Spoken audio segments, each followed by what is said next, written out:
Welcome to the Strategic Pursuit Podcast. I'm your host, Brandon Macias, and today I want to talk about what happens after the work is sold, specifically scheduling. As in a trades business, a schedule is not just a calendar.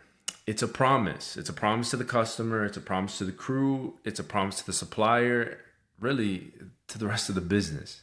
A schedule usually falls apart when it is built on hope instead of actual concrete information. So, maybe the job was estimated too aggressively. Maybe material has not arrived. Maybe another project runs over. Maybe the wrong crew was assigned, or maybe weather changes the plans, or the office and the fields are working from a different version of what is supposed to happen. The problem is not that things change. In trades businesses, things are always going to change. You better expect it. The problem is when there's no process to recognize that change, right? How are you communicating it? Everything is basically going to end up going downstream. And when that communication does not happen, the consequences spread very quickly. A customer doesn't get an update, a crew shows up without the right material, another job gets pushed back, the office starts making emergency calls, and the owner becomes the person really trying to hold everything together. What I'm learning is that a good schedule has to answer a few basic questions. Who is going where? What work is being done? When is it happening? What does the crew need? What could prevent the job from moving forward? And who needs to know if something changes? Those questions sound simple, right? But they create a lot of clarity. A schedule should include the job address, the scope for that day, the crew assigned, the materials, the equipment required, special instructions if there are any, and any dependencies such as inspections, deliveries, permits, or access. The more important the information is, the less it should live only in somebody's memory. A simple schedule rhythm, a practical scheduling rhythm might look something like this. Okay, the day before, the office confirms the next day's job. Crew assignments, address, scope, material, and special instructions. That's all there. At the beginning of the day, the crew knows what success looks like for that job. They have to be clear on understanding that. During the day, the field communicates delays, missing information, site connections, or changes as soon as they come visible, right? Everybody is on the same page and in the same understanding.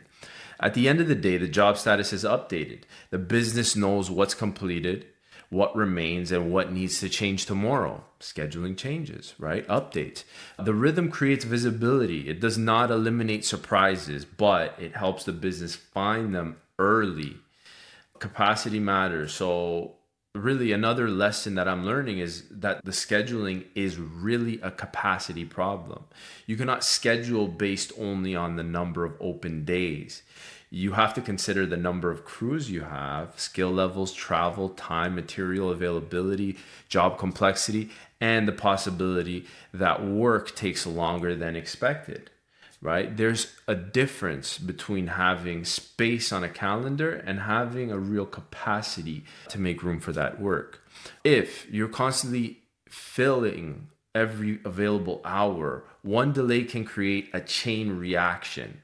A healthier schedule leaves room for reality. That might mean leaving a little bit of a buffer, right? Grouping work by location, making sure the right people are assigned to the right jobs instead of simply assigning whoever is available.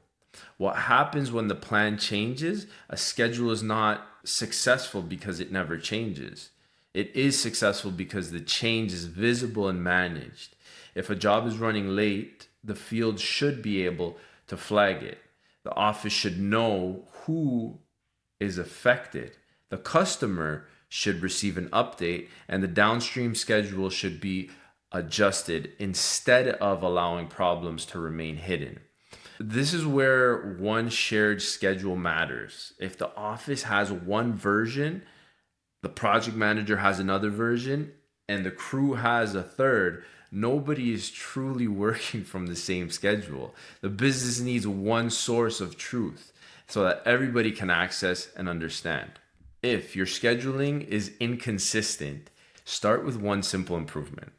Create a daily dispatch checklist. Before a crew leaves, confirm the correct address, the scope of work, the expected outcome, the materials and tools, the customer instructions, the safety or access requirements, the person to contact if things change, then a clear process of what happens when the job runs late. That's what I'm learning about scheduling. In a trades business, a schedule is not just a list of appointments. It is a coordination system. It connects the customer, the office, the crews, the material, and the money. The goal is not to create a perfect plan. The goal is to create a visible plan that can be adjusted quickly when reality changes it. Thank you for listening to the Strategic Pursuit podcast, and I'll see you guys on the next one.